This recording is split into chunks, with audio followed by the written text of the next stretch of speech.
Hi ಎಲ್ರಿಗೂ ನಮಸ್ಕಾರ. ಎಲ್ಲರೂ ಹೇಗಿದ್ದೀರಾ? ಬನ್ನಿ ಇವತ್ತು ಪಟಾಪಟ್ ಅಂತ ಮೂಲಂಗಿ ಚಟ್ನಿ ಮಾಡೋದು ಹೇಗಂತ ಹೇಳ್ಕೊಡ್ತೀನಿ.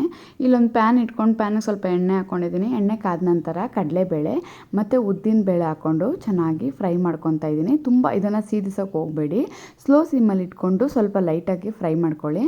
ನಂತರ ಇಲ್ಲಿ ನಾನು ಖಾರಕ್ಕೆ 2 ಒಣಮೆಣ್ಸಿನ್ಕಾಯಿ ತಗೋತಾ ಇದ್ದೀನಿ. ನಿಮಗೆ ಖಾರ ಎಷ್ಟು ಬೇಕೋ ನೋಡಿ ಹಾಕ್ಕೊಳ್ಳಿ. ಸೊ ಇದನ್ನು ಫ್ರೈ ಮಾಡ್ಕೊಂಬಿಟ್ಟು ನಾವು ಇದನ್ನು ಸಪ್ರೇಟಾಗಿ ಎತ್ತಿಟ್ಕೊಳ್ಳೋಣ. ಮತ್ತು ಅದೇ ಪ್ಯಾನಿಗೆ ಬೆಳ್ಳುಳ್ಳಿ ಒಂದು 4ರಿಂದ 5 ಬೆಳ್ಳುಳ್ಳಿ ಹಾಕ್ಕೊಂಡು ಚೆನ್ನಾಗಿ ಫ್ರೈ ಮಾಡ್ಕೊಳ್ಳಿ. ಮತ್ತು ಒಂದು ಈರುಳ್ಳಿ ಹಾಕ್ಕೊಂಡು ಚೆನ್ನಾಗಿ ಫ್ರೈ ಮಾಡ್ಕೊತಾ ಇದ್ದೀನಿ. ಇದಂತೂ ಚಪಾತಿ, ಪೂರಿ ಮತ್ತು ದೋಸೆಗೆ, ಅನ್ನಕ್ಕೆ ಎಲ್ಲ ಸೂಪರ್ ಕಾಂಬಿನೇಷನ್ ಅಂತಲೇ ಹೇಳ್ಬೋದು. ಮತ್ತು ನಾನು ಇಲ್ಲಿ 2 ಮೂಲಂಗಿ ತೊಗೊಂಡಿದ್ದೀನಿ. 2 ಮೂಲಂಗಿ ತೊಗೊಂಡು ಅದನ್ನು ಸ್ವಲ್ಪ ಫ್ರೈ ಮಾಡಿಕೊಂಡು, ಮತ್ತು ಇಲ್ಲಿ 1 ಟೊಮೊಟೊ ಹಾಕ್ಕೊತಾ ಇದ್ದೀನಿ. ಅದನ್ನು ಕೂಡ ಚೆನ್ನಾಗಿ ಫ್ರೈ ಮಾಡ್ಕೊಳ್ಳೋಣ. ಅಂದರೆ ತುಂಬ ಫ್ರೈ ಮಾಡೋದಕ್ಕೆ ಹೋಗ್ಬಿಡಿ, ಒಂದು 0.5% ಫ್ರೈ ಮಾಡ್ಕೊಳ್ಳಿ.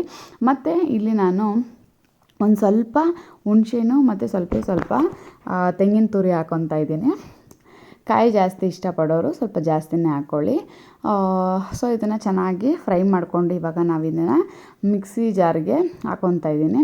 ಇದನ್ನು ಫಸ್ಟು ಇವಾಗೇನು ಮೂಲಂಗಿ, ಈರುಳ್ಳಿ, ಟೊಮೊಟೊ ಅದೆಲ್ಲ ಹಾಕ್ಕೊಂಡಿದ್ದೀವಿ ಅದನ್ನು ಫಸ್ಟು ಹಾಕ್ಕೊಂಡ್ಬಿಟ್ಟು ಮತ್ತು ಒಣಮೆಣ್ಸಿನ್ಕಾಯಿ ಹಾಕ್ಕೊಂಡು ಸ್ವಲ್ಪ ನೀರು ಹಾಕ್ಕೊಂಡು ಚೆನ್ನಾಗಿ ಗ್ರೈಂಡ್ ಮಾಡ್ಕೊಳ್ಳಿ.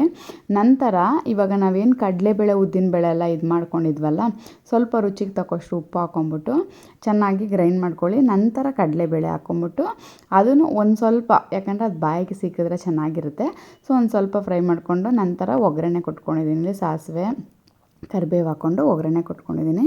ಸೊ ನನಗಂತೂ ತುಂಬಾ ಇಷ್ಟ ಆಯಿತು. ನೀವು ಕೂಡ ಒಮ್ಮೆ ಟ್ರೈ ಮಾಡಿ ನೋಡಿ. ಸೊ ಮೂಲಂಗಿ ಚಟ್ನಿ ರೆಡಿಯಾಗಿದೆ. ಬಿಸಿ ಬಿಸಿ ಅನ್ನಕ್ಕೆ ಸ್ವಲ್ಪ ತುಪ್ಪ ಹಾಕ್ಕೊಂಡು ತಿಂತಾಯಿದ್ರೆ ವಾವ್, ಸೂಪರ್ ಟೇಸ್ಟ್ ಅಂತಲೇ ಹೇಳ್ಬೋದು. ನೀವು ಚಪಾತಿಗೂ ಕೂಡ ಇದು ಒಳ್ಳೆ ಕಾಂಬಿನೇಷನ್ ಅಂತಲೇ ಹೇಳ್ಬೋದು.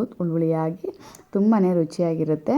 ಸೊ ಈ ವಿಡಿಯೋ ಇಷ್ಟ ಆಗಿದರೆ ಲೈಕ್ ಮಾಡಿ, ಶೇರ್ ಮಾಡಿ, ಮತ್ತು ನನ್ನ ಚಾನಲ್ನ ಸಬ್ಸ್ಕ್ರೈಬ್ ಮಾಡ್ಕೊಳ್ಳಿ. ಮತ್ತು ನಿಮಗೆ ಟ್ರೈ ಮಾಡಿ ನೋಡಿಬಿಟ್ಟು ಹೇಗಿತ್ತು ಅಂತ ಒಂದು ಕಮೆಂಟ್ ಮಾಡೋದನ್ನು ಮರಿಬೇಡಿ. ಮತ್ತಷ್ಟು ಈಸಿ ರೆಸಿಪಿಗೋಸ್ಕರ ನಮ್ಮ ಚಾನಲ್ನ ಸಬ್ಸ್ಕ್ರೈಬ್ ಮಾಡ್ಕೊಳ್ಳಿ. ವಿಡಿಯೋ ನೋಡೋದಕ್ಕಾಗಿ ಎಲ್ಲರಿಗೂ ಧನ್ಯವಾದಗಳು.